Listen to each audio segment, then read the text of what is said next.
Tonight we're traveling 3,000 years back to ancient Egypt's most secret palaces and discovering the Pharaoh's harem system. These palaces where hundreds of women lived weren't just pleasure venues. They were complex worlds where power, intrigue, and survival struggles played out. Close your eyes and learn the most hidden secrets of the ancient world.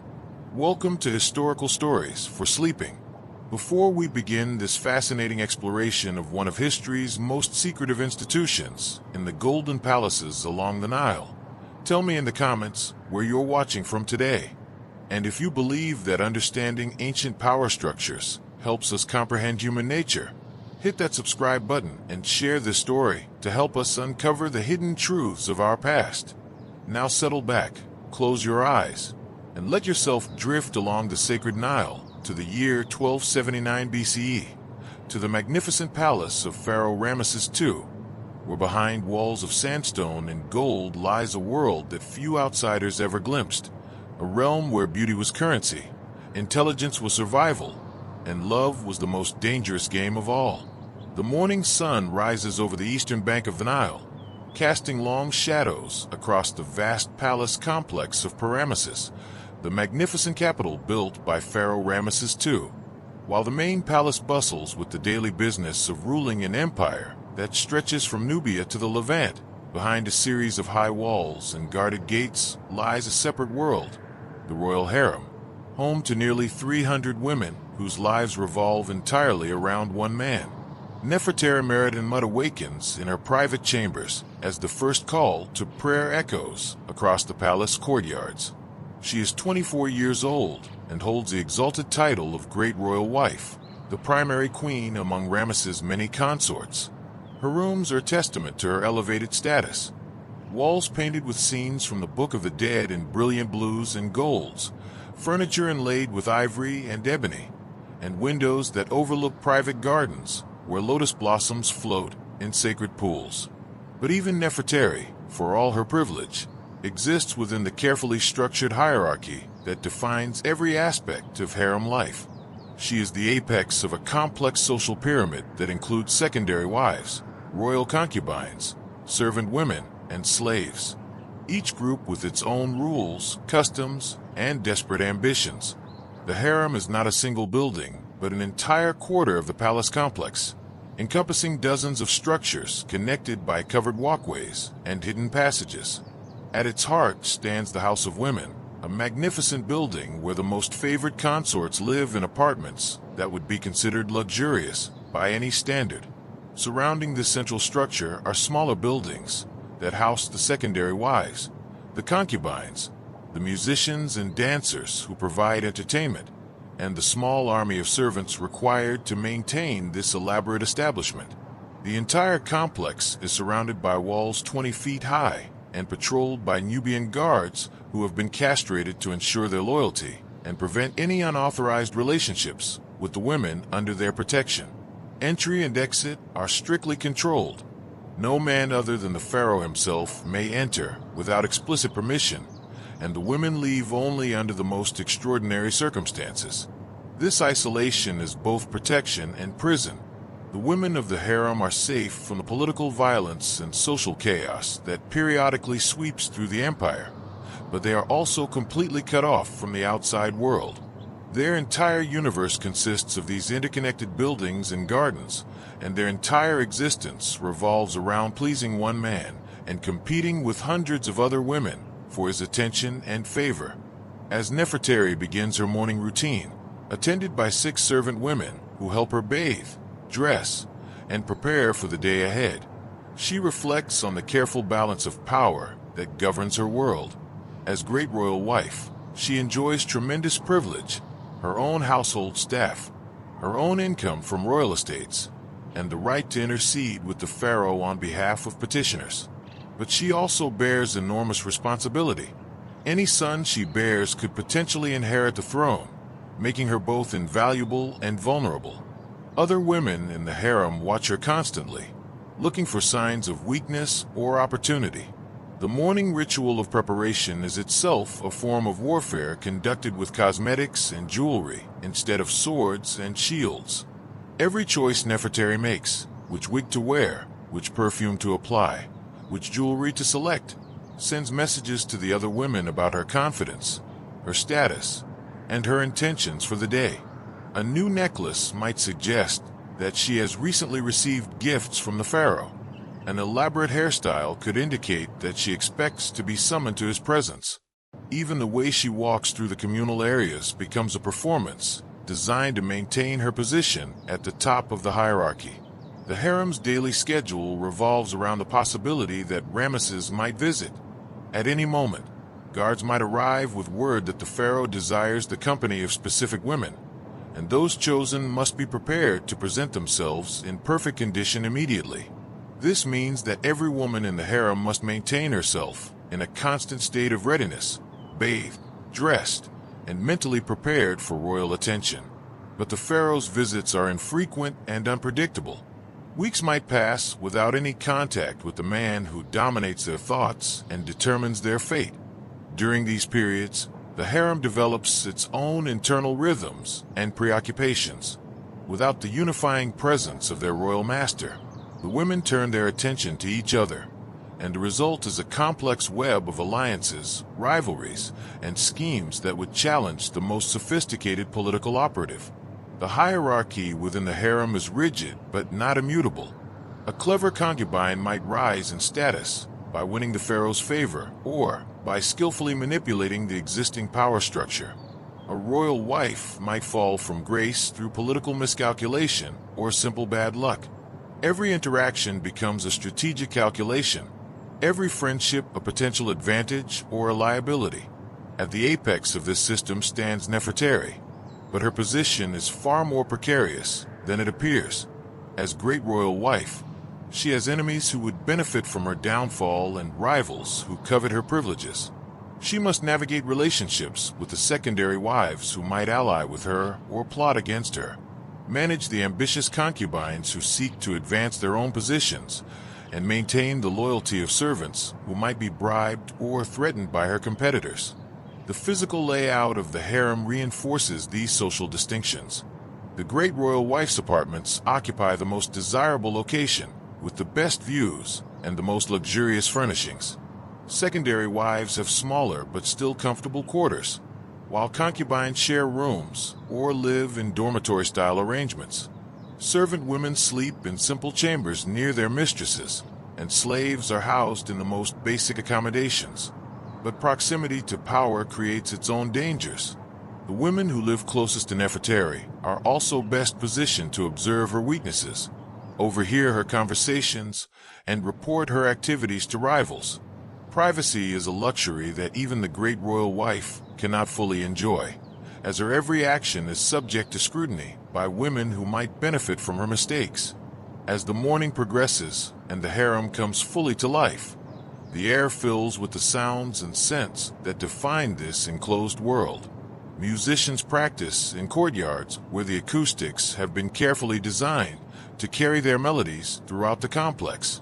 Incense burns in braziers positioned to create an atmosphere of luxury and sensuality. Servants hurry through corridors carrying messages, meals, and the countless items required to maintain the elaborate lifestyles of their mistresses. The gardens that separate the various buildings are themselves works of art, designed not just for beauty, but as stages for the subtle performances that define harem life.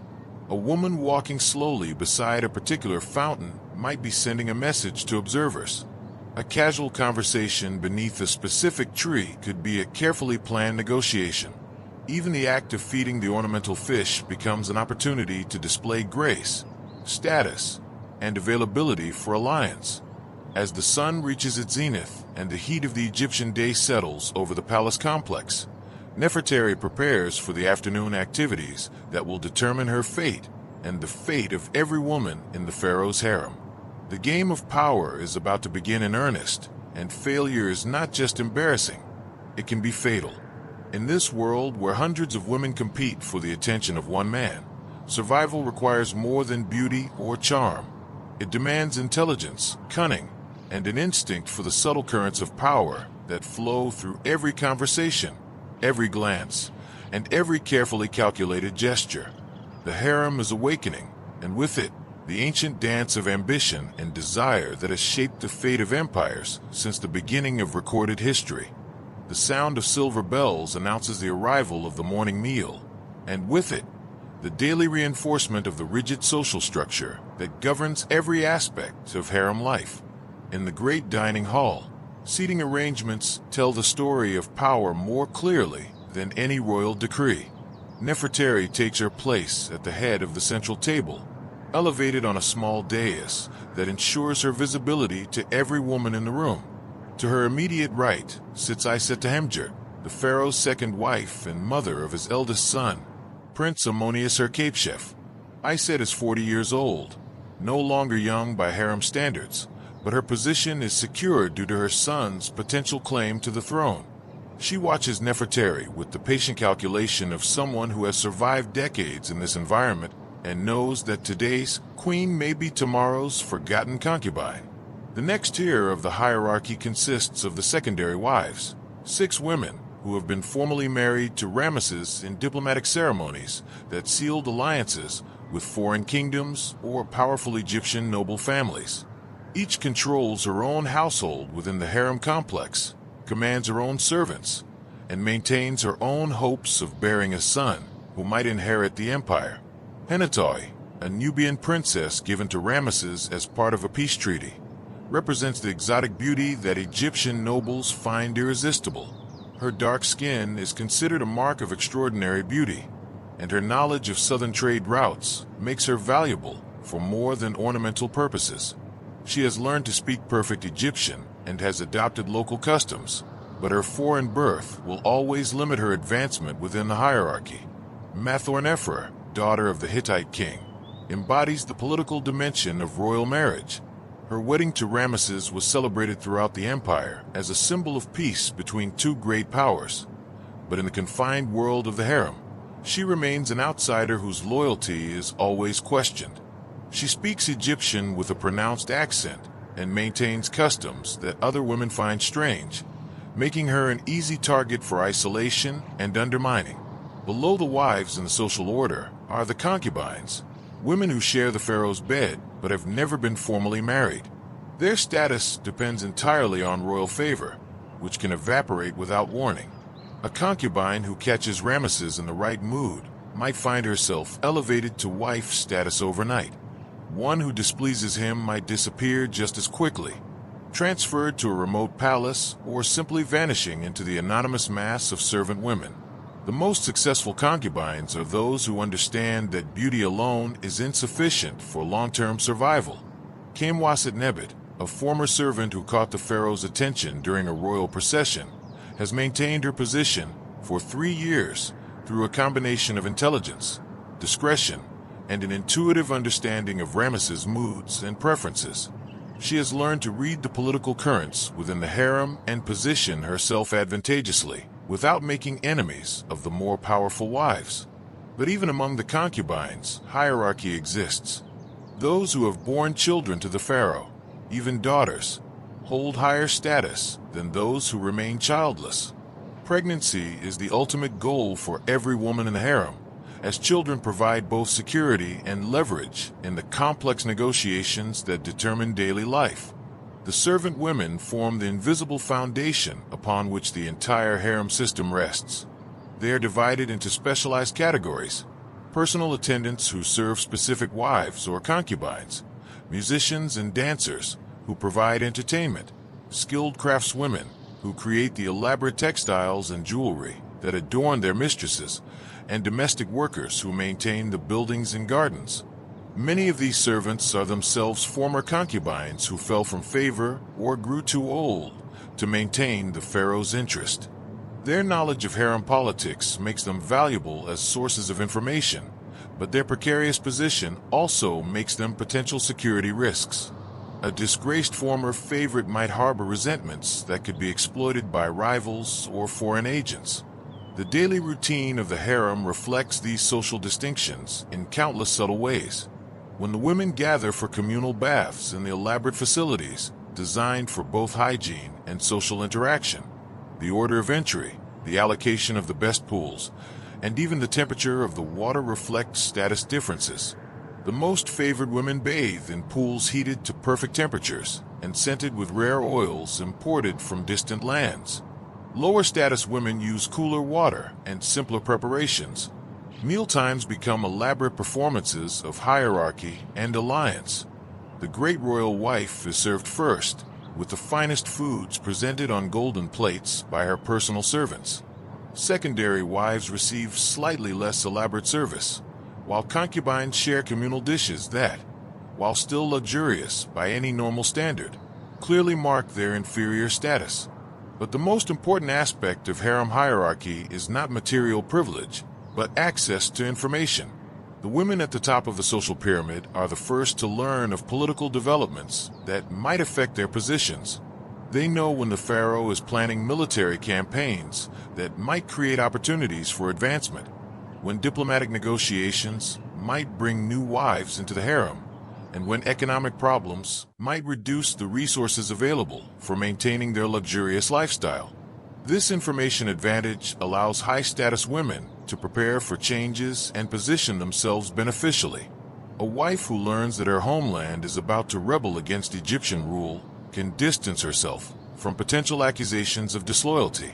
A concubine who discovers that the pharaoh is developing an interest in younger women can adjust her behavior to emphasize maturity and wisdom rather than youthful beauty. The middle tiers of the hierarchy, the secondary wives and senior concubines, occupy the most unstable positions. They have enough status to attract the envy of those below them, but not enough security to ignore the ambitions of their rivals. These women must constantly balance multiple relationships, maintaining alliances with peers while managing the expectations of subordinates and the demands of superiors. Their daily lives become intricate dances of diplomacy as they navigate conversations that might contain hidden messages, participate in activities that could be interpreted as political statements, and make choices about dress, behavior, and association that send signals throughout the harem community. The lowest levels of the hierarchy, the common servants and slaves, exist in a state of near invisibility to the royal women, but their positions give them access to information that can be surprisingly valuable. A servant who cleans the great royal wife's chambers might overhear conversations about royal intentions. A kitchen worker might notice changes in the pharaoh's dietary preferences that hint at his emotional state. This information flows upward through networks of loyalty and obligation that mirror the official hierarchy, but sometimes contradict it. A servant whose mistress has fallen from favor might transfer her allegiance to a rising concubine, carrying with her intimate knowledge of her former employer's strengths and weaknesses. The physical spaces of the harem are designed to reinforce these social distinctions, while providing opportunities for the informal interactions that determine real power relationships. Corridors are wide enough to allow for accidental encounters that are actually carefully planned meetings. Gardens contain secluded areas where sensitive conversations can take place away from listening ears. Even the placement of windows and doors reflects the hierarchy, with the most important women enjoying the best light and air circulation. As afternoon shadows begin to lengthen across the palace courtyards, the women of the harem prepare for the evening activities that will test their understanding of power, hierarchy, and survival in one of history's most competitive environments.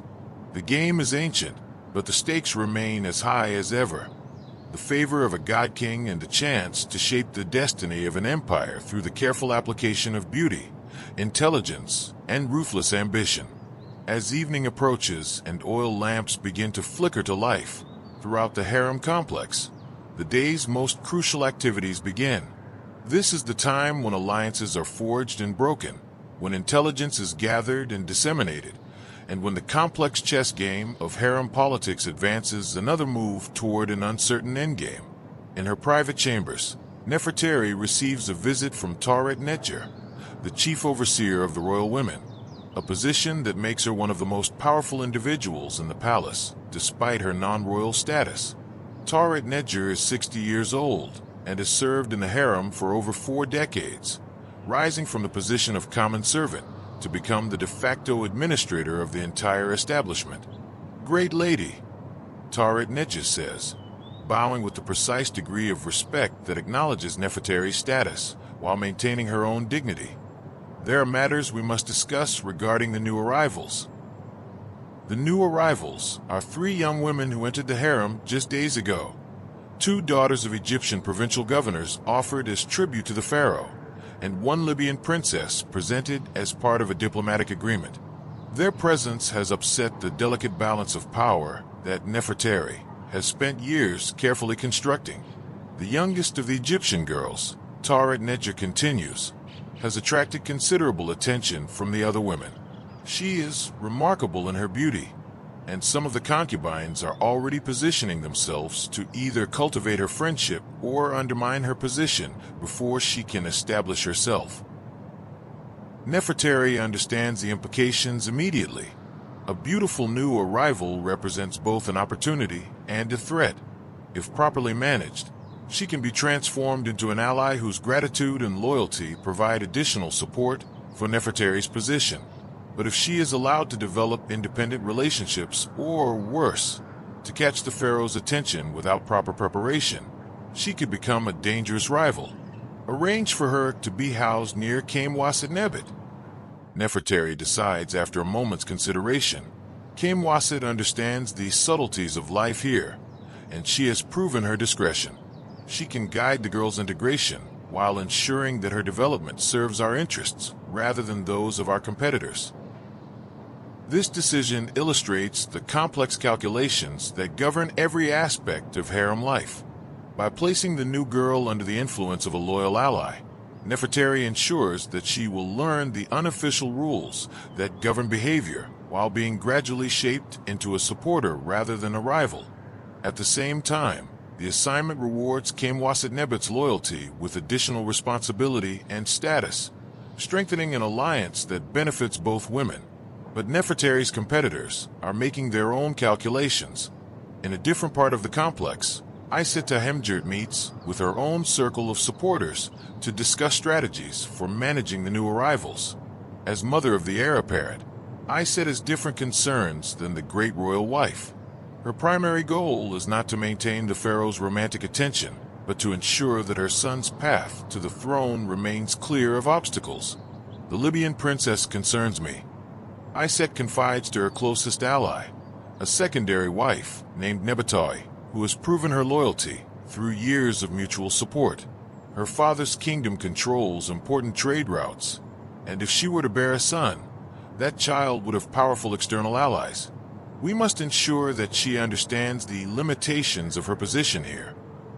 The limitations that Iset refers to are not official restrictions, but the informal pressures that can make life in the harem either pleasant or unbearable. A woman who fails to acknowledge the established hierarchy might find herself isolated, her servants reassigned, her requests ignored, and her access to information restricted. More seriously, she might discover that rumors about her behavior or loyalty begin circulating throughout the palace, potentially reaching the pharaoh's ears. These social pressures are applied with surgical precision by women who have decades of experience in psychological warfare. A new arrival might find that her attempts to join conversations are met with subtle but unmistakable coldness. Invitations to social gatherings might mysteriously fail to reach her. Her servants might begin providing inferior service, claiming shortages of the supplies needed to maintain her appearance. The goal is not to destroy the newcomer, but to make her understand her place in the existing order and the price of challenging it. A woman who accepts the hierarchy and works within it can find allies and protection. One who attempts to disrupt established relationships faces isolation and ultimate failure. But the new arrivals are not passive victims in these power struggles. Each brings her own advantages and strategies for survival. The Egyptian girls have the benefit of understanding local customs and speaking the language fluently. The Libyan princess possesses knowledge of foreign courts and diplomatic protocols that could prove valuable in royal councils. Most importantly, they are young and beautiful at a time when many of the established women are beginning to show the effects of age and the stress of constant competition. Youth is a powerful weapon in the harem, but it must be wielded carefully to avoid triggering the protective instincts of older women who view any new beauty as a potential threat. The evening meal becomes a showcase for these competing strategies. The new arrivals are seated at tables that clearly indicate their provisional status, not so low as to be insulting, but not high enough to suggest that they have been accepted into the upper levels of the hierarchy. Every interaction becomes a test. How they respond to subtle slights, whether they show proper deference to their superiors, and how skillfully they navigate conversations that contain multiple layers of meaning. Enkesenemen, the most beautiful of the new Egyptian girls, demonstrates an intuitive understanding of harem politics that surprises even the most experienced observers. When Nefertari makes a casual comment about the quality of the evening's music, Enkesenemen responds with praise that acknowledges not just the great royal wife's refined taste, but also her authority to make such judgments. Your wisdom in all matters of beauty and culture has become legendary even in the distant provinces, great lady, she says with a perfectly calibrated combination of respect and admiration. Those of us who have had the privilege of joining your household hope to learn from your example and perhaps become worthy of the confidence you have shown in welcoming us. The response is masterful in its recognition of hierarchy while positioning Enkesenemen as a grateful student rather than a potential rival. But it also demonstrates a sophistication that makes some of the watching women recalculate their initial assessments. This is not a naive provincial girl who can be easily manipulated or dismissed. As the evening progresses, informal groups form and dissolve in patterns that reveal the underlying structure of alliances and rivalries. Women who rarely speak to each other in public might exchange meaningful glances across the room. A casual touch on the arm or a shared laugh can signal the formation of new partnerships or the dissolution of old ones. The entertainment provided during these gatherings serves multiple purposes beyond simple pleasure. Musicians and dancers are often servants who have fallen from higher positions, and their performances can contain subtle messages about the consequences of losing royal favor. A dance that depicts the downfall of a proud queen serves as a warning to those who might consider challenging established authority. But entertainment can also provide opportunities for advancement. A concubine who demonstrates exceptional skill as a musician might catch the pharaoh's attention during one of his visits. A woman who sponsors particularly impressive performances might enhance her reputation for refinement and good judgment. As the evening draws to a close and the women begin retiring to their chambers, the real business of alliance building and intelligence gathering intensifies. Private meetings take place in gardens, where the sound of fountains masks conversation. Messages are passed through networks of servants whose loyalty has been carefully cultivated. Plans are made for the next day's activities, with the precision of military strategists preparing for battle. In her chambers, Nefertari reviews the evening's developments with Taret-Netjer, analyzing the behavior of the new arrivals and the reactions of the established women. Every gesture, every word, every alliance has been noted and evaluated for its potential impact on the balance of power. The Libyan princess will require careful management, Nefertari concludes. She has intelligence and diplomatic training, but she underestimates the complexity of our situation here. The Egyptian girls are more promising, particularly Enkesenemen, who shows real potential for advancement if properly guided. Tomorrow will bring new challenges and new opportunities in the endless game of survival and advancement that defines life in the Pharaoh's harem. The women who understand the rules and play them skillfully will prosper. Those who fail to adapt will discover that beauty without wisdom and charm without cunning are insufficient protection against the ruthless realities of power. The oil lamps flicker lower as the palace settles into the restless sleep of those whose dreams are haunted by ambition and whose waking hours are consumed by the pursuit of an advantage that might mean the difference between glory and oblivion.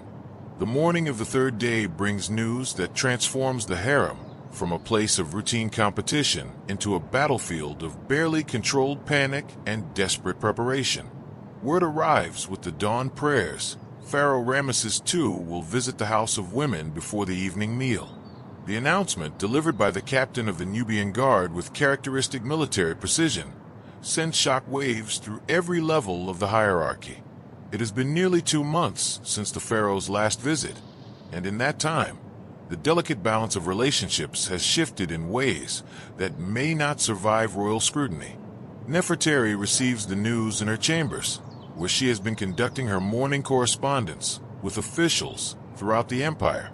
As great royal wife, she is expected to maintain connections with provincial governors, temple priests, and diplomatic representatives, serving as an unofficial channel of communication between the pharaoh and his subjects. But now all other concerns must be set aside in favor of the elaborate preparations required for a royal visit. Send word to all department heads, she instructs Taret Netjer. Full inspection protocols. Every room, every garden, every servant must be beyond reproach, and arrange for the new arrivals to receive guidance on proper behavior during royal audiences. The guidance is actually intensive training in the complex etiquette that governs interactions with the pharaoh. A single mistake, a gesture that could be interpreted as presumptuous, a response that lacks proper deference, or even an inappropriate glance, can result in immediate exile or worse. Throughout the harem complex, the news triggers carefully rehearsed responses that have been refined over generations of royal visits. Servants race through corridors carrying supplies for the deep cleaning that will transform already immaculate spaces into showcases of perfection. Craftswomen emerge from workshops with newly completed textiles and jewelry that might catch the pharaoh's attention. Musicians practice pieces that have been specifically chosen to appeal to Ramesses' known preferences for martial themes and religious ceremonials. But the most frantic activity takes place in the private chambers, where the women prepare themselves for potential royal attention. Every aspect of their appearance becomes a strategic decision with implications for their future survival and advancement. In her apartments, Enkhesenamen, the beautiful newcomer who has shown such political intuition, faces her first real test in harem politics. She has been assigned 2 experienced servants to help with her preparation, but she understands that their loyalty lies with other mistresses who may not wish her to succeed in attracting royal attention. "Great lady," one of the servants suggests with apparent helpfulness, "perhaps the silver necklace would be more appropriate than the gold. It creates a more modest impression." But Enkhesenamen has learned enough in her short time in the harem to recognize subtle sabotage. The silver necklace is beautiful, but it marks her as a newcomer of uncertain status. The gold necklace, while more ostentatious, signals confidence and worthiness of royal attention. "The gold, I think," she decides firmly, "and the blue silk dress with the pleated sleeves. Today I represent not just myself, but the honor of my family and my province." The servant's momentary expression of disappointment confirms Enkhesenamen's suspicions, but she files the information away for future reference rather than confronting the woman directly. In the harem, direct confrontation is a luxury that only the most secure women can afford. Meanwhile, the established hierarchy scrambles to reinforce existing advantages while preparing for the potential disruption that a royal visit always brings. Iseta Hemjerd, secure in her position as mother of the heir, focuses on ensuring that her son's recent achievements in military training are brought to the pharaoh's attention. As a secondary wife, she cannot compete with Nefertari for romantic attention, but she can reinforce her political importance through her maternal role. The concubines face the most uncertain situation. Their status depends entirely on royal favor, which makes them both the most desperate to succeed and the most vulnerable to failure. They must walk a narrow line between appearing eager for attention and maintaining the dignity expected of royal consorts. Kamwaset Nebet, the former servant who has maintained her position through political skill, chooses a strategy of supportive visibility. She ensures that she will be present and properly presented, but avoids competing directly with women of higher status. Her goal is to reinforce her reputation for reliability and discretion, qualities that have served her well during her 3 years as a concubine. As the day progresses, The atmosphere in the harem becomes increasingly charged with anticipation and anxiety. Normal routines are abandoned in favor of final preparations that consume every available moment. The afternoon meal is barely touched as women focus on maintaining their carefully applied cosmetics and perfectly arranged clothing. When the sun begins its descent toward the western horizon, the sound of ceremonial horns announces the pharaoh's approach. Ramesses II, accompanied by a small retinue of bodyguards and personal servants, enters the harem complex through the formal reception hall that has been prepared specifically for such occasions. At 47 years old, Ramesses remains an imposing figure despite the passage of time. His presence fills the room with the undeniable authority of someone who has ruled an empire for over a decade and led armies to victory across 3 continents. He wears the double crown of Upper and Lower Egypt, and his ceremonial robes are woven with threads of gold and silver that catch the lamplight with every movement. The women of the harem have arranged themselves according to strict protocol, with Nefertari positioned at the head of the reception line and the others ranked behind her in order of status. Each has been specifically instructed on the proper forms of greeting, the appropriate level of eye contact, and the exact phrasing required for addressing the divine pharaoh. "My lord and husband," Nefertari says, performing the elaborate prostration that acknowledges Ramesses' divine status while maintaining her own dignity as great royal wife. "The House of Women rejoices in your presence and prays for your continued health and prosperity." Ramesses' response is cordial but formal, reflecting the public nature of the occasion and the presence of his male retinue. "Rise, beloved wife. We are pleased to visit our household and to see that all continues in harmony and good order." But beneath the ceremonial language, both participants are conducting a more complex negotiation. Nefertari is demonstrating her continued authority over the harem while showcasing the loyalty and discipline of the women under her supervision. Ramesses is reasserting his ultimate authority while evaluating potential changes in the balance of power that might require his attention.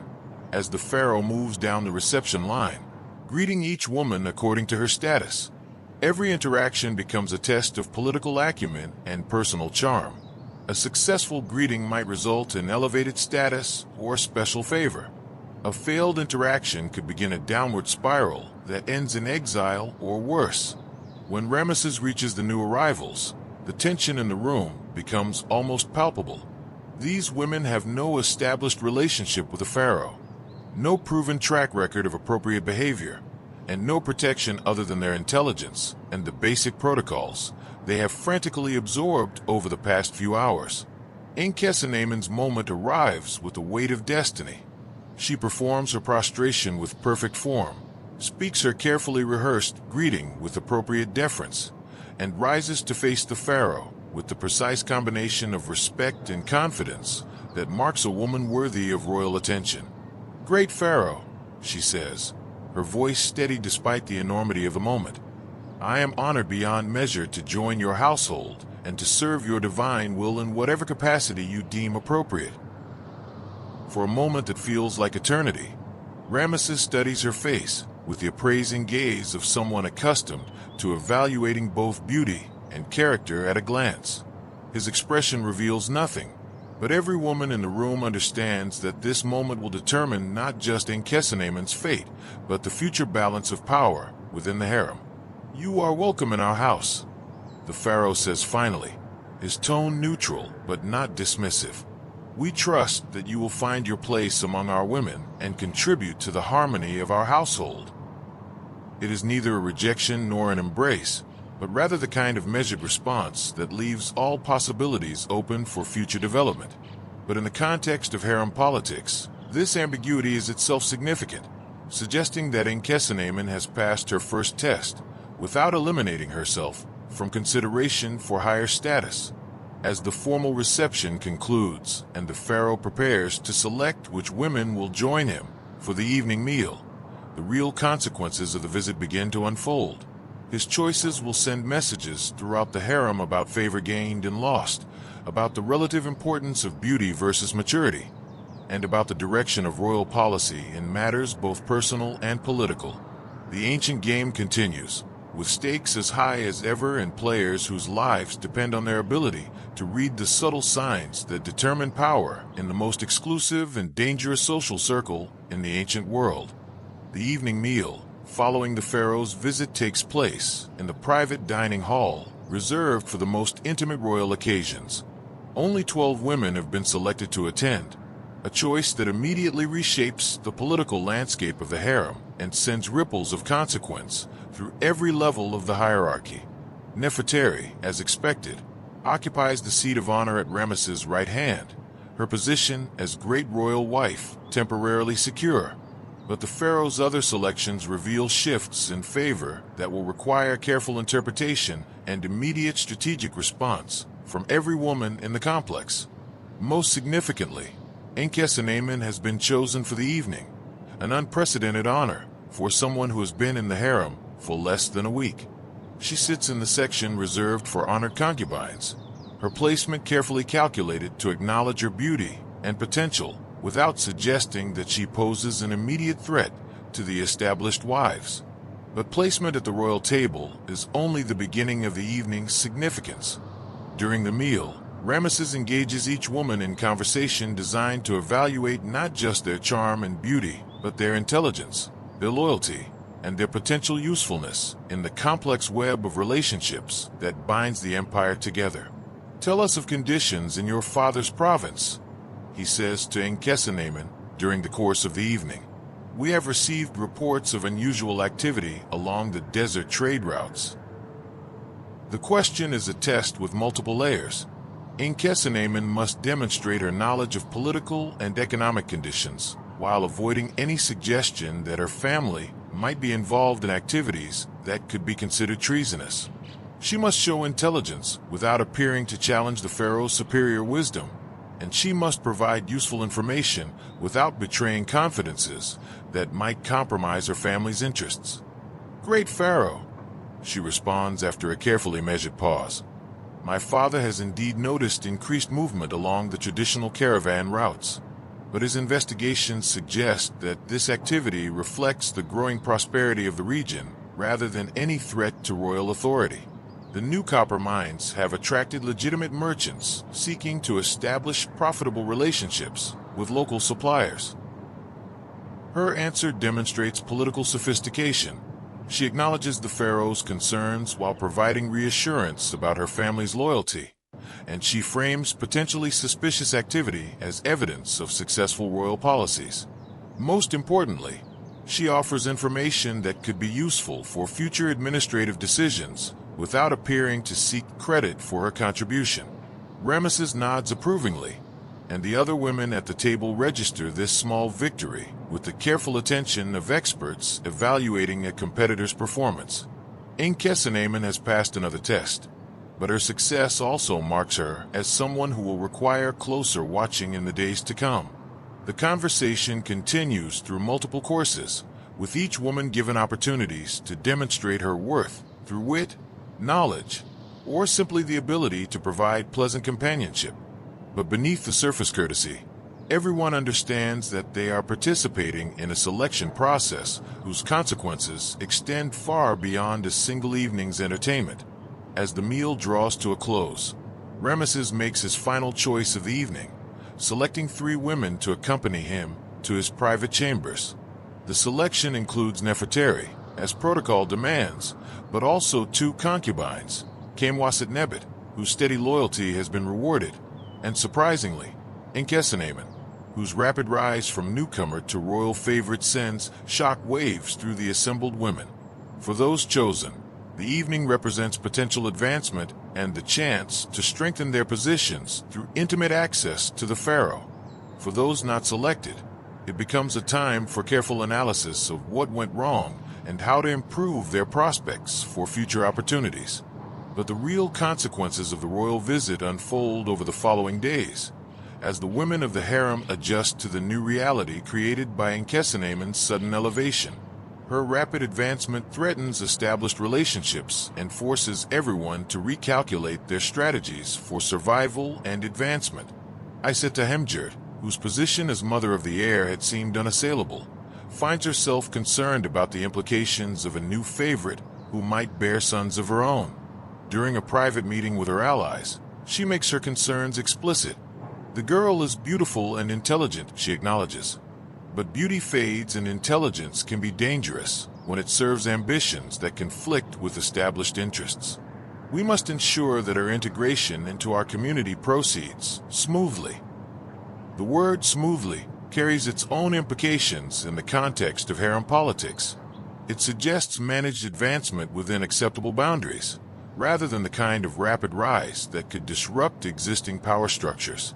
But Enkesenemen has not survived her first week in the harem without learning some of its most important lessons. She understands that her sudden elevation has made her both valuable and vulnerable, and she moves quickly to build the alliances that will protect her newfound status.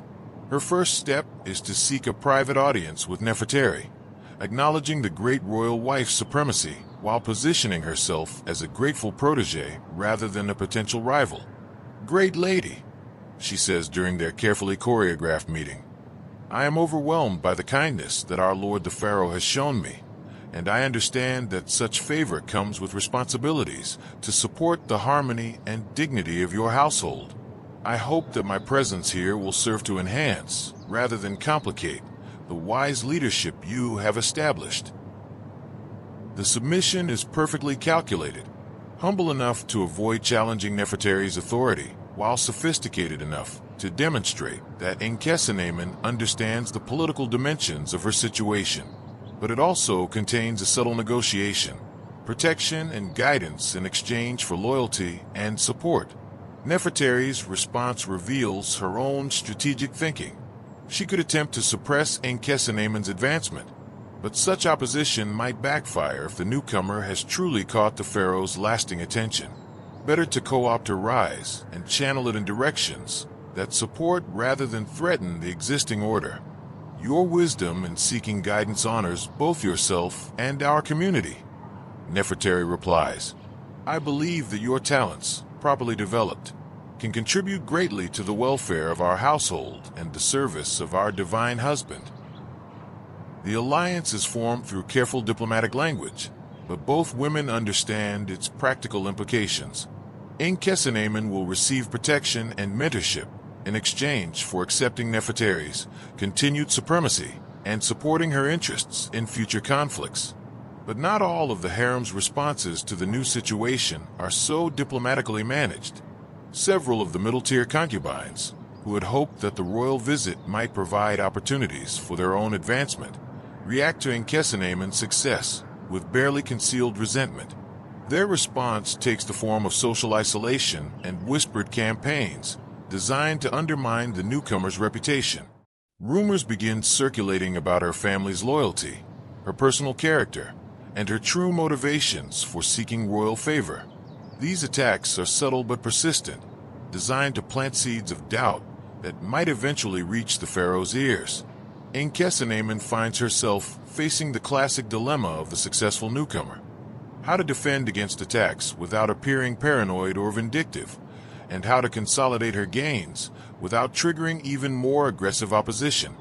Her solution demonstrates the political acumen that first caught the pharaoh's attention. Rather than responding directly to the whisper campaigns, she focuses on building positive relationships with key figures throughout the harem hierarchy.